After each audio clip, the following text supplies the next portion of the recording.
Order the Senate Appropriations Subcommittee on the Interior, Environment, and Related Agencies.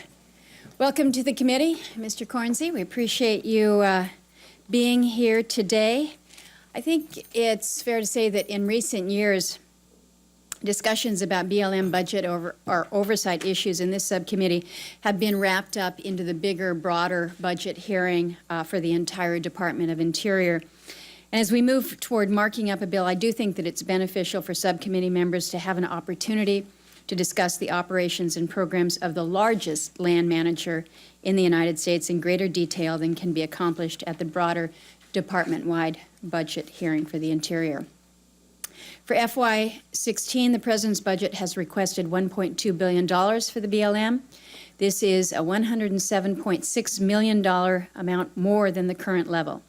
As I've noted in our subcommittee hearings, the President's request assumes Congress does not have to comply with spending limits. But with the budget that we passed last week, that assumption is no longer relevant. This subcommittee will have to make some tough choices about where to spend limited resources given the spending limits that we face in a way that the President's budget was able to avoid. The BLM is responsible for managing roughly 250 million acres of federal land.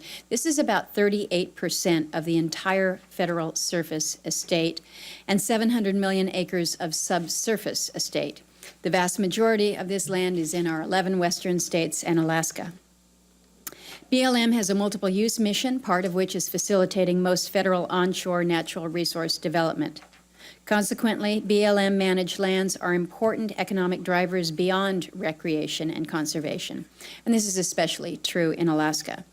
While BLM only manages a small portion of Alaska land base because of the large size of my state, nearly 1/4 of all BLM lands are located in the state of Alaska. The largest portion of this land is within the National Petroleum Reserve Alaska, NPRA.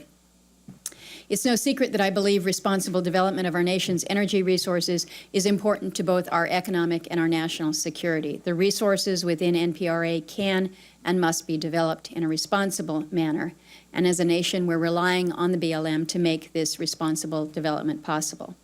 The work to bring affordable energy to our homes has come with some challenges. Prior to 1982, the federal government drilled more than 130 exploratory wells in an effort to determine the extent of oil and gas resources in the region. But unfortunately, those wells were abandoned and many of them are awaiting cleanup to this day. Passage of the Helium Stewardship Act a couple years ago provided BLM with the funding needed to make progress on cleanup of these blights, and we have made some headway in that area. We recognize that there's more to be done here, and I look forward to asking you, Mr. Cornsey, about both the contaminated well issue and implementation of the Helium Stewardship Act. The BLM has made considerable progress on issues important to me and to Alaskans. I'd like to thank you, Mr. Cornsey, as well as Alaska State Director Bud Cripley. The team that has been working to complete the transfer of the economic tracts to Sea Alaska has worked well, and I appreciate that. I did have the opportunity to meet with Mr. Cripley a couple weeks ago. We're making some progress on the conveyance of Alaska lands under ANCSA. It's been a long time in coming, though.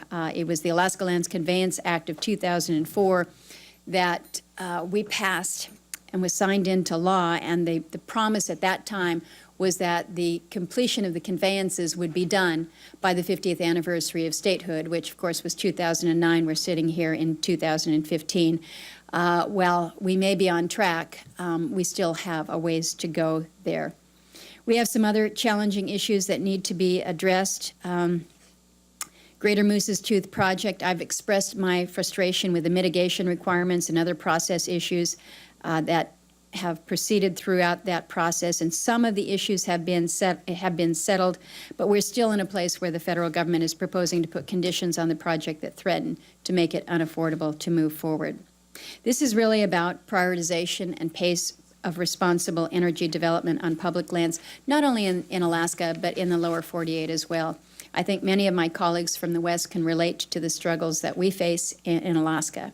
The most challenging issues facing the interior West, where most of the BLM-managed lands in the lower 48 are located, is potential regulatory action relating to greater sage grouse.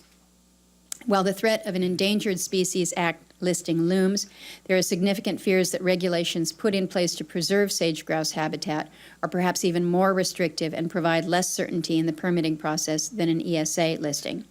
It's my understanding that the land use plan amendments that will govern management for sage-grouse on BLM and Forest Service lands will be made public at the end of this month.